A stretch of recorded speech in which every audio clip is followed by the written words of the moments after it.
What's up, everybody? Today, it's Lizzie, by the way. If you didn't know that, you might need to just double check which podcast you're listening to. It's so good to have you here. I'm feeling a little sassy today. I am taking off my provider coach hat today. And in this episode, I want to take a lot of my experience that I've gained talking to women in the postpartum mental health crisis realm, or maybe not even crisis, just not feeling good.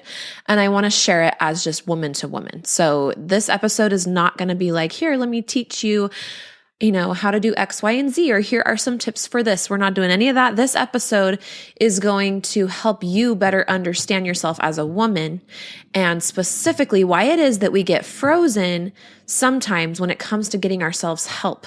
Why it is that sometimes we know we need help, we know it and we can feel it, and why we just sort of don't advocate really clearly and appropriately. Sometimes we do for some things, but for some reason, the mental health thing, it is sometimes we just really, and listen, I'm saying this from my own experience this time, okay? I'm not even just talking only about the clients I've had.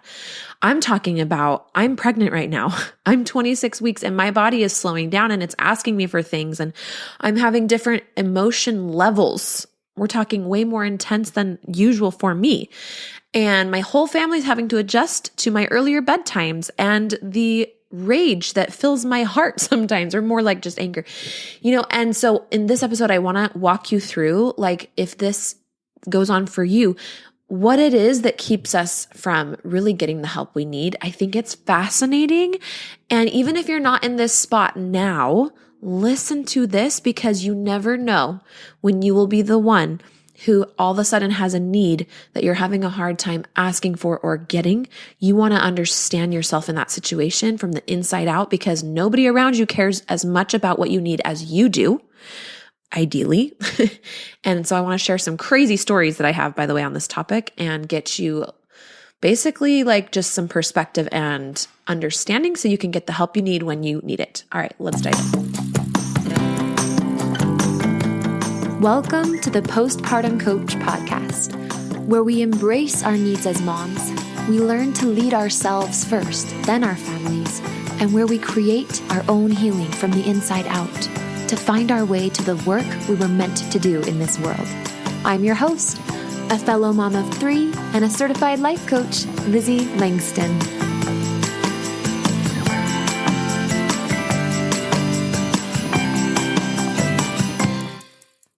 What's up, everybody? Okay, so I was just re-listening to that intro, and I have come such a long way in my own journey of feminine awakening, of truly claiming my own authority, within my body and mind as a woman, and holding in my awareness all of the both injustices and then just the rights that I have as a human being, that sometimes when we wear the hat of motherhood and when we are carrying a child in our womb, and or when we have birthed a child and we're either nursing or we're just in that more physically vulnerable, 12 months or so, especially if you had multiples after having the baby, that sometimes things get a little blurred. We get so committed and thrown into the world of caregiving to the children.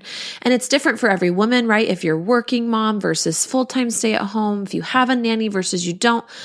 But we get so kind of entrenched in these wonderful things that sometimes it's actually a bad thing. And it can actually make our relationships corrupt with our kids and also with ourselves, and also sometimes our partners as well, our partner, whatever. So in this episode, I actually just want to share with you some kind of freaky stories of conversations I've had with women who wanted and knew they needed to get help postpartum, but didn't. And I want to explore why they didn't. And I hope that what this does is it creates almost like a lifeboat for you and some anchors for you, because here's the situation, people. Women postpartum having needs, it rocks the boat. It's just going to rock the boat. And now, if your partner is a pretty awesome, supportive partner and really recognizes the fact that postpartum and having a baby is going to change a lot of things and you feel like your partner's really prepared, then maybe it's not as big of a rock to the boat for you. But most women and their partners, and specifically most of my experience comes with women with male partners, okay, husbands typically, or partners, whatever, boyfriends, whatever, is they, neither party's super prepared for really a realistic perspective of how much your body changes during pregnancy, especially that third trimester.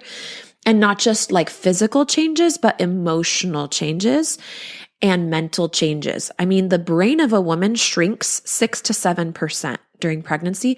Now it gets smarter and more efficient, but it changes along with all of the other parts of her body. Like her hands and feet are swollen. You guys know the list goes on and on. I don't have to preach to the choir here. I am swollen right now, we could say, as I'm talking. So that one just happens to come to mind. I wonder why. But yeah, the way we change, it requires our family and ourselves first, then our family, just like the intro to this podcast says. Ourselves first, then our family. We got to lead ourselves first, then our family. Part of what that is being able to identify how your needs are changing. And then instead of feeling ashamed of how they're changing, being able to treat yourself like the valuable human asset to your family that you are, the leader to your family that you are, or the co-leader, and how to get yourself those needs in a strategic, very determined way. I think what happens is our value, okay, so let me just zoom out. Let me go ahead and we're going to start now. We're going to launch in, okay? And the intro is officially over. So we live in a society, whether we're consciously aware of it or not. Most of us are, well, I can't say most or not most, okay? But everybody's at different levels with this as far as women are concerned. But I will just tell you this, and I will say that a lot of Christian women don't like the words I'm going to use. I am a Christian woman, and technically I'm like, whatever that means, because there's so many branches of, what does that word even mean? Anyway, I believe in Jesus Christ, and I have followed Jesus Christ for a lot of my life. And so that's what I mean when I say that word. But I will tell you that these things I'm about to say made me really uncomfortable at one stage of my life. And I want you to know that that's actually good. The only way that you can know things you don't know is through cognitive dissonance. It's through somebody telling you something that you didn't know or that you didn't think was true. And you having to sit with the discomfort of it is the only way your brain can open up to new truth or new knowledge or whatever. And the only thing that really stops that is when we're afraid of people brainwashing us, which usually means we've already been brainwashed by a different party that we're feeling really loyal to, and we're just scared to open up to a different line of authority or a source of truth. So, however this hits any of you, I just want to put it out there because I feel like this is my duty and obligation and my what I can do to help postpartum women and the mental health crises that I'm seeing, the casualties that I've seen over the last 4 years as I've served women. All right. So going back to the big picture, we live in a society that is what we call patriarchal. And what I say when I mean that is that what I mean when I say that, what I mean when I say that is that our culture values and places more monetary, but just overall value on masculine qualities and traits. And typically masculine qualities and traits are found in men. And so a lot of times it looks like men are more valued. Now we are moving away from patriarchy. And so it's not black or white. You're not just you can't be like, oh yeah, only men are valued, because we're seeing change. We're living in a beautifully changing time. But what that looks like and how that impacts for a woman who is pregnant and then postpartum is that when we have needs that go above and beyond our typical ones that us and our families or our partners are used to, what it can look like is essentially two things. Number one, we as the women become self-conscious and almost apologetic for having our needs, because they are taking it. It almost seems in our mind like they're taking away from the family or the resources, because we don't value ourselves, because we have been raised in a society that doesn't place a value on us. So especially if you go to like a super Christian conservative church, you're going to see like there's an imbalance between the roles men and women have and how many women participate fully in whatever. And that's just like one quick little window. There's so many other examples. So you look around for them if you want to, don't if you don't want to. Like do however you want to do or be with these things I'm saying, that's totally fine. But what I have seen happen and what's been happening for me, although I've been conscious of it this time, my last 3 pregnancies, which by the way, it's been almost 6 years since the last time I was pregnant. And that was completely by choice. We had 3 kids in 4 years, needed to take a big break, and I birthed my business. So there was a lot that was happening during that time. But what's been happening for me is that I have felt my needs change. And I've gone back and forth between advocating really beautifully and sticking up for myself. Not that my husband is like, doesn't want to give me what I need. But the value typically, at least in our family, tends to go to money. Like money is the most valuable asset, and money and spending money, like when it's on my mental health, is sometimes a difficult thing. If it's not my money, if it's my money, it's not a difficult thing. Right now, I haven't been creating cash flow. I took a big pause in my business. I'm kind of ramping things back up again. And so in this moment, if I were to need, physical support with the kids through childcare, or I really wanted to go to therapy, I would either need to ask my husband or my parents. I don't have an income in this particular moment, which is an extremely vulnerable place for me to be right now, only because I realize that the system doesn't exactly favor my needs. And the more I get pregnant and closer to having the baby, the bigger my needs are getting. So do you feel the rub there? So all of us feel that on some level, but it's not always super conscious. And so there's 2 ways I notice that women respond. Number 1, we kind of just pretend that our needs aren't really there, or that they're not as big and present and as real as they're getting. And we make do with what we have. And there is some self-pity with that. And there is some griping or complaining to friends. But overall, we just sort of fall into this belief that that's like what it is. That's just the best we can do, especially if you don't make your own money. Because the other option would be rocking the boat. And what I mean by rocking the boat is refusing to compromise or back down from getting exactly what we need. So yeah, that's the first way I see women, including myself, respond, is we kind of pretend our needs aren't there. Then another thing that happens is we will hate our needs. I remember literally thinking to myself, I just wish I didn't have any needs. Because if I had no needs, then I wouldn't have to ask, inconvenience anybody, or hire anyone or spend any of our family's resources. And I could just be this machine of a woman that took care of the kids all day. And then my husband would never have to feel uncomfortable. Right? That is patriarchy. That is valuing the men's comfort over the woman's comfort, and the man's, drive for success or his passions or his needs over the woman's needs. Be honest with yourself. Do you do that in your marriage or in your partnership? Do you do that? Do you guys together both value things that are not equally supporting both of you? If you do, it's not anyone's fault. There's no reason to point a finger. We grew up in this system. But at the same time, what I can say is that postpartum mental health is a fickle thing. And if it's one of those things that you need help with, and whatever that help may look like, whether it's delegating to a part-time nanny, or putting your kids in preschool or daycare, or getting a job because you just want one to be happy, or whatever, hiring a coach or a therapist or something like that. If we're not valuing ourselves, nobody else is going to. Now, sometimes what happens is the partner will be the one saying, honey, yeah, you want help, you need help, you definitely need help, you should go get help. And then women will come to me on the phone and be like, it's just so hard for me to spend the money on myself. because we just got out of debt or we were just going to buy a new house. And what I hear them saying when they say those things to me, like basically when they're like, I really should spend the money on myself. And my husband even said I should or whatever, but like where I know I should, but what they're saying is I don't value myself more than I value these other things. I don't value my mental health more than I value getting into a home.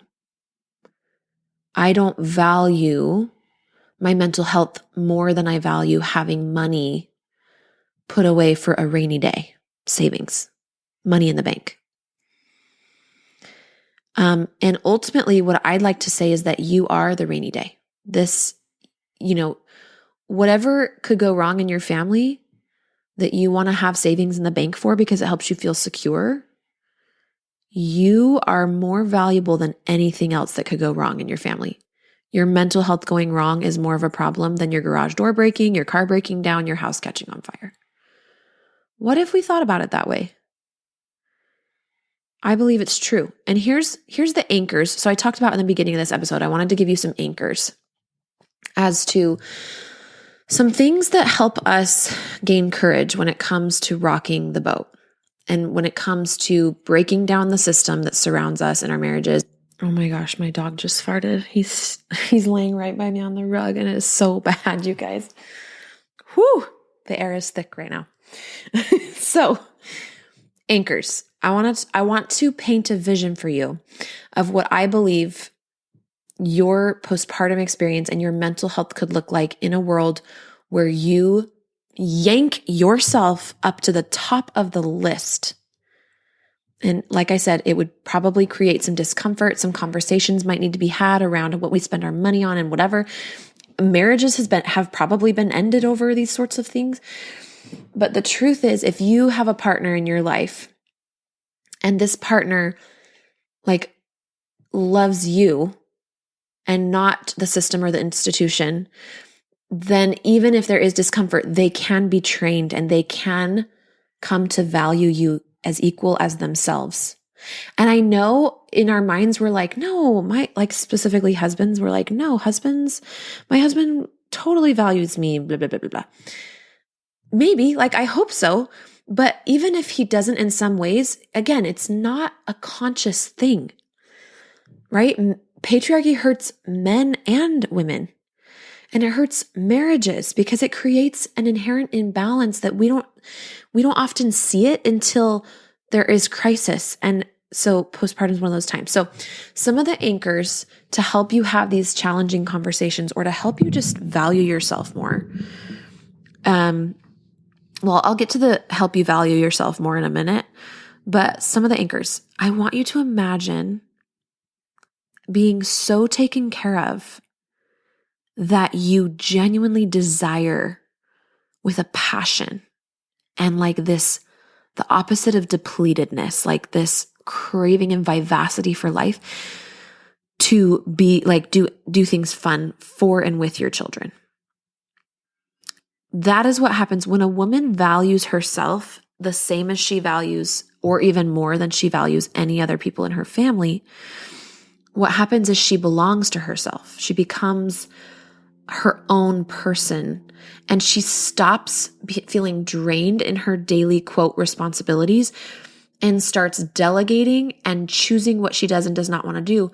And then what she does do, everything she touches is like magic. People are drawn to her. They want to be around her, even if she's not an extrovert.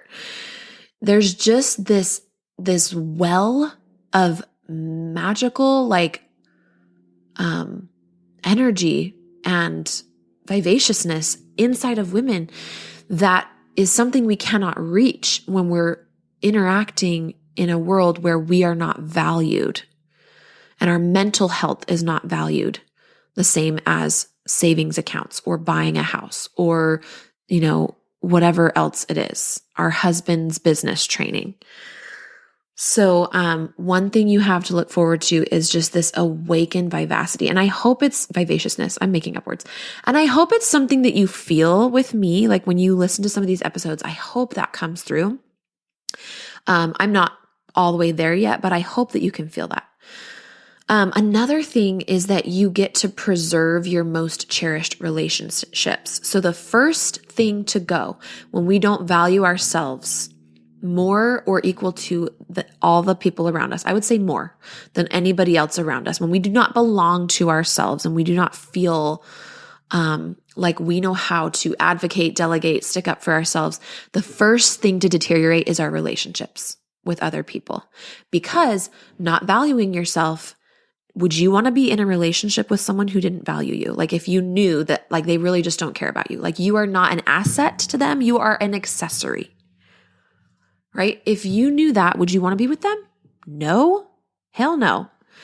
And yet that's what we do to ourselves. Like our mental health is just this accessory. Like, oh, it would be nice to spend money on it, but I'm definitely not going to because all these other more important things. So when we treat ourselves like that, it bleeds into resentment in our relationships, bitterness. I literally just said this today. My husband was like so happy because he woke up and he went to the gym and he went to the dog park and then he was getting ready to go to work.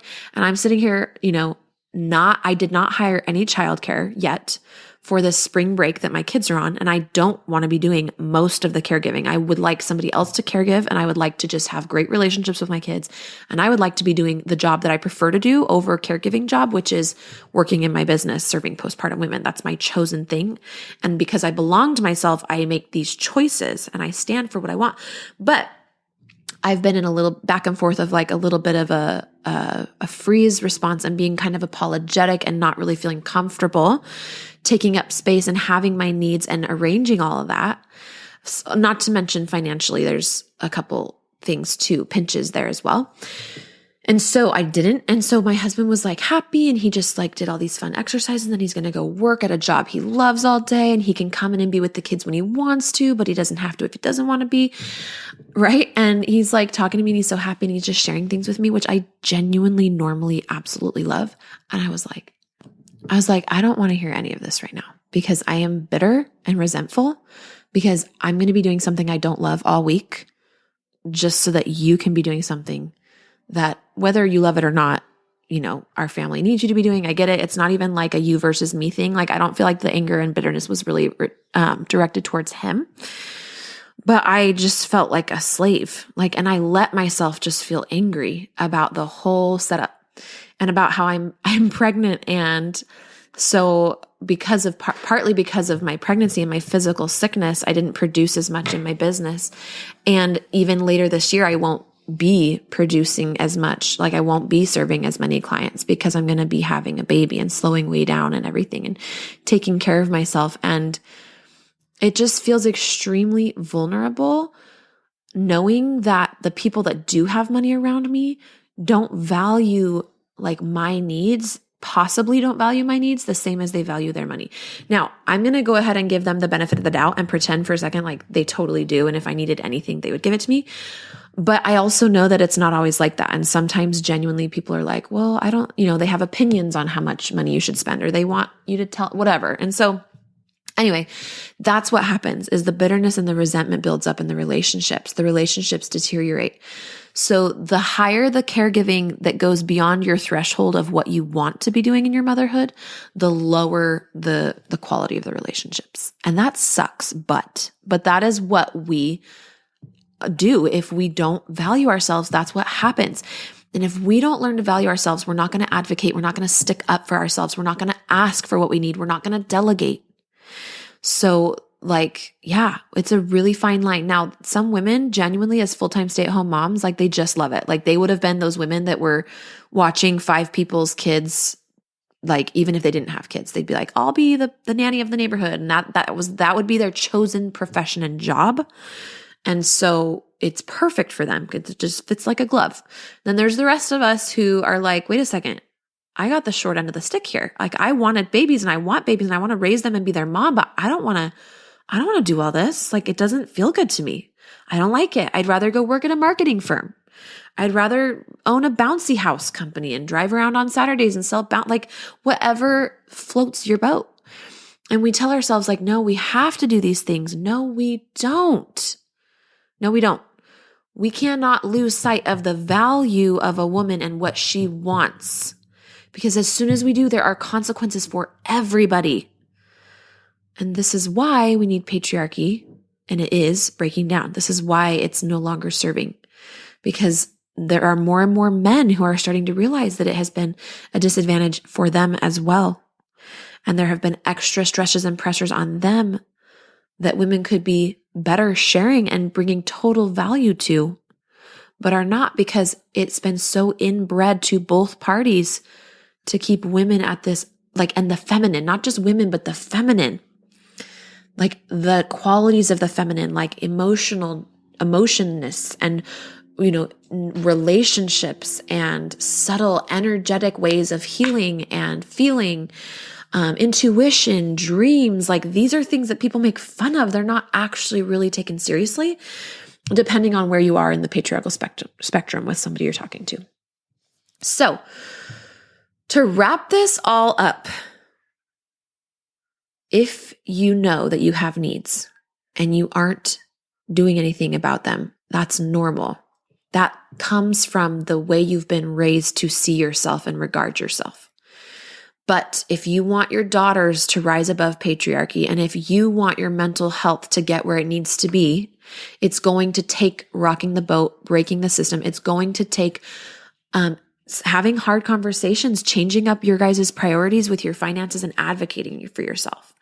Now, the purpose of the free consultations that I offer is for you to have somebody to listen to you and just be a safe space for you as you figure all that out and navigate it. And I even sometimes do brief follow-up consults. Once you and I have met, you go talk to your partner about your decision to hire me for coaching or whatever help you're going to get. And we can do a follow-up consult around how did it go and what, whatever. Sometimes, just depends. Most women. But I want you to know that you have what it takes in you to get yourself the help you need. Do not settle for less. Do not compromise. And if you need a hand and a help and a community, there's a couple things. You can, number one, book a free consult with me. The link will be in the show notes. And then number two is you can come into my free Facebook podcast community. So it's not a Facebook's podcast. It's the Postpartum Coach podcast community. And it's on facebook.com/groups/the Postpartum Coach podcast community. I'll put the link in the show notes as well. I love you guys. I want to tell it to you straight because I want you to break out. I want all of us to break out of this and to get our mental health where it deserves to be and to know our rights and to live in our worthiness. That is my biggest hope and dream. And I know that when we do that, our mental health will take care of itself. Mental health is a symptom oftentimes of low self-worth. And your body is saying, I don't want to live like this anymore. And it's talking to you. So this is actually the work. This is the work right here. It will change your life. All right. Talk to you next week.